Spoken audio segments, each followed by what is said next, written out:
originally wanted to do patient transport, but the more I get into it, I think I can do this. Workshop 1 has been a massive eye-opener. I thought after my nursing experiences, I thought it'll be a breeze, but things that nurses do are not things that paramedics do.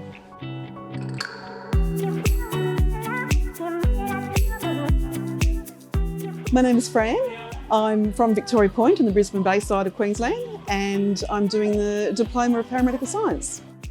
I'm doing the diploma after 30 plus years of being an enrolled nurse in all sorts of environments, but mainly general practice. I wanted to get out in the field, and I gained a son-in-law who's actually a paramedic, and that's what sort of spurred me onto it.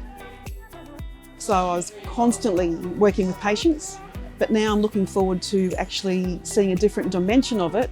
I was wanting to be on the other end of the spectrum and being the first response and being at the start of their episode instead of at the end of it for a change.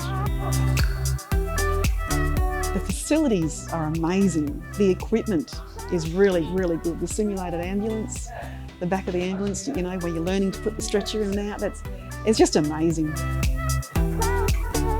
I question myself sometimes and I think, oh, I can't do this, but now I'm thinking, probably can. Hopefully can.